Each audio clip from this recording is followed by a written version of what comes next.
Paulie packs.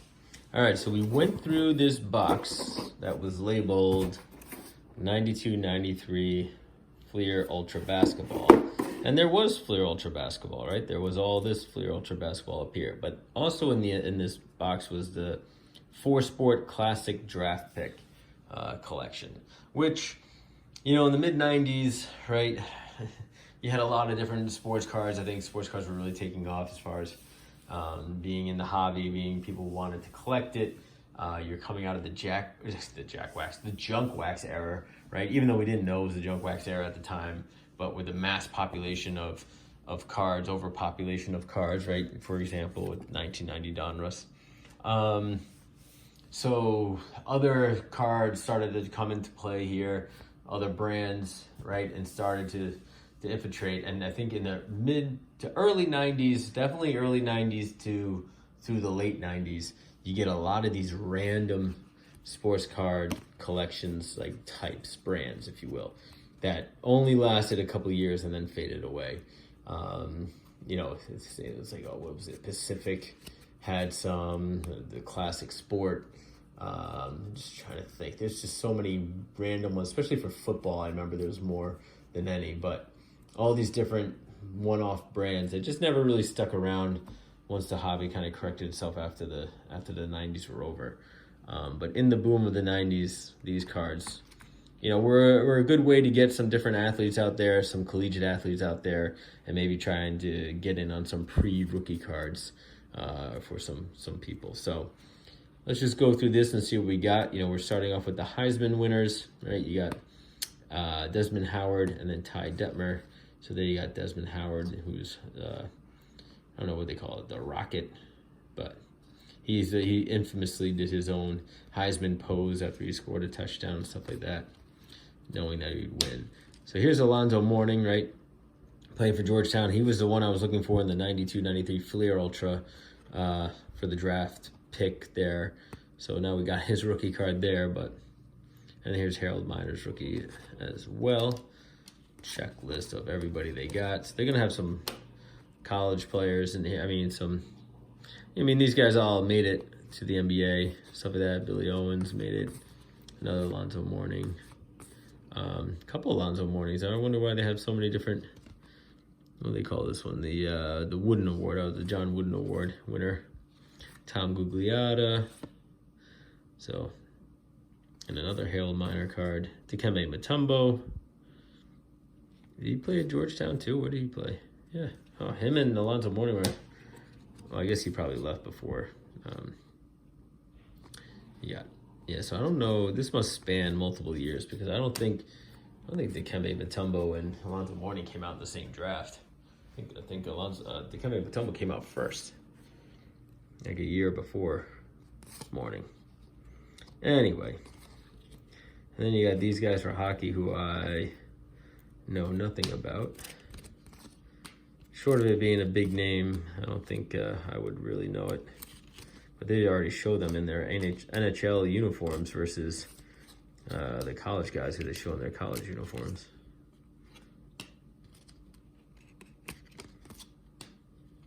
So these are stuck together too. Right, here you got the college kid. I mean, on the one hand, it was kind of cool for these guys who played a collegiate sport to get their own sport card where they probably weren't going to get one otherwise.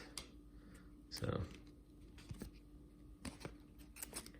and even if there was a big name in here, I don't think it would be really worth all that much. I think the entire set is kind of maybe only $8-9, even when it's prepackaged. The only other good thing about this was like the 4Sport here, or the Classic.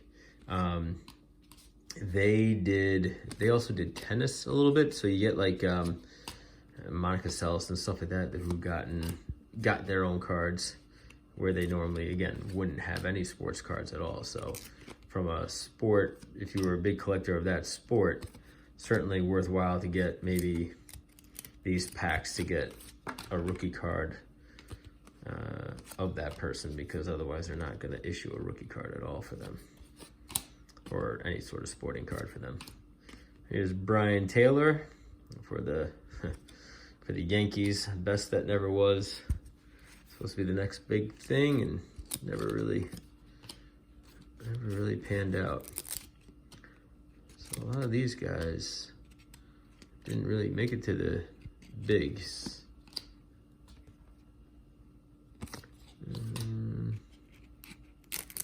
These are all stuck together. It's going to take forever to go through there. John Lieber. All right, so he made it into the... Does John Lieber collect his own cards? I think he does. I think I heard a story of him going out there and like picking up his own cards. Like if he has a rare, like, 50 out of 50 card or something like that, like numbered card, he'd go and get it. There's Michael Tucker. He made it. But most of these guys... Chad McConnell, Frozen Moon, Rick Helling, Kerry Page. Yeah, so most of these kids didn't make it. There's Michael Tucker again.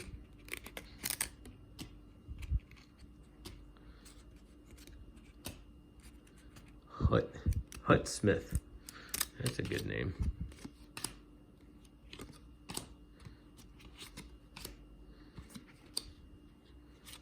Right.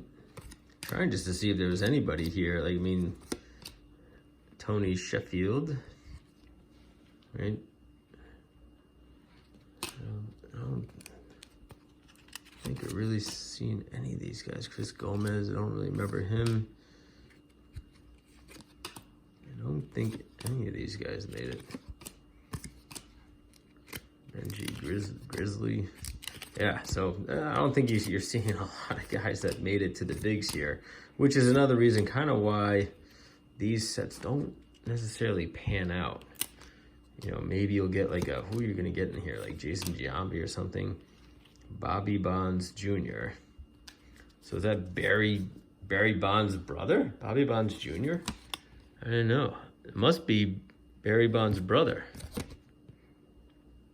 Follows in his father's footsteps as an outstanding defensive scouts have marveled at his quickness and raw talent for the game. Born in 70. But I guess he never made it. Robert Jones. It's funny though, would Barry have been the older son and then they named the other one Junior? There you go, Matt Geiger. Seems like for the basketball though, Brent Price, he made it. Seems for the basketball, you're gonna have guys they're putting more guys who made it to the NBA versus those who just played. But now we're starting to see some guys who just were good college players or, played in college but never made it to the, but Doug Christie made it. Adam Keefe, he got drafted. Henry Williams, Peeler. John Barry, yeah, he made it.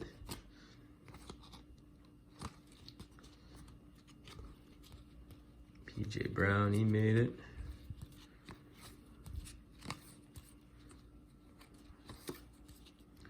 And Jeffrey Hammonds, I think he made it for a few years in the bigs. Robert Horry. All right. So you get some notable names here, a little bit anyway, but not much. So this is why, I mean, even me going through this set right now, I'm not like overly excited about it. I don't think anybody really is, which is kind of why these things failed out anyway. There was no real grabbing, nothing to grab you in and bring you in and make you want to, own these cards or anything like that. And it is tough to like, you really have to like the college, I think. Or the athlete to really kind of collect these cards. Otherwise, you are going for the pro cards, right? It's more in it. Here we go. Nope, that wasn't who I thought it was. Yeah, Hubert Davis. I don't know. I'm gonna start breezing through these now. I'll go a little faster. See if we can get a more notable name, or if there's some sort of like. There was like a chase card or something in here. That might be worthwhile. Which some of them did, right? Some of them did start to incorporate autographs and other like mail-ins, which I think then Topps and all them took note of to an extent, right? but and now everybody has like parallels and sticker autos, on-card autos, all this stuff. Jersey patch cards, floor patch cards. So actually there was one rookie in here. Now that I see Sandy Allen, I don't think, yep.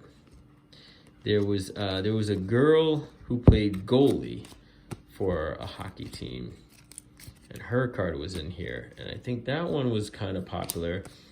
And again, from the sense of it's a good accomplishment that a girl was able to play at that level and do fairly well, from what I understood. I don't know if she ever made it beyond that. But you could see, I mean, I think if you do see a woman eventually make a male pro sports team, I think you're going to see it in hockey and as a goalie, right? You know, a place kicker, a field goal kicker, I'm not so sure. That was the other place that you thought you might be able to see a woman break through in. Maybe even in baseball, like as some sort of, you know, relief pitcher or something like that, or maybe like a speedster, someone who can steal bases, get on like a pinch runner, like steal bases, stuff like that. But like a specialized, it had to be something specialized. But goalie would be the one place I think you're gonna see it first, if you see it at all, right? And it's not to say, and this isn't a thing of, oh, men are better than women at it. It's just that at the top level, so these professional athletes are just so physical. It's just, it's crazy, you know. Mike Evans, not the Mike Evans we know right now. So that's why I think it would be really hard for a female to get there. But there's a chance. There's always a chance. And I see a lot of good athletes, especially as they're young kids. You know, the boys and the girls, there's a lot of them that are on the same playing field.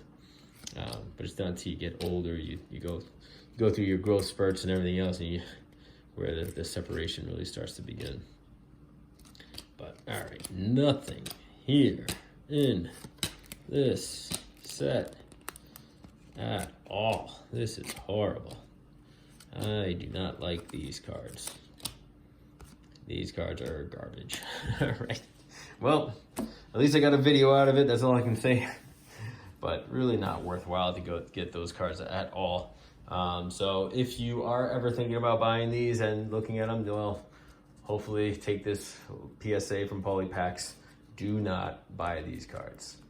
There could be, I guess, you know, for those of you that do TTMs and things like that, this could be a good opportunity. Cards like these could be an advantage for you, right? Getting some different autos that you normally don't get, you know, from unlike the professional sports. So that could be pretty cool.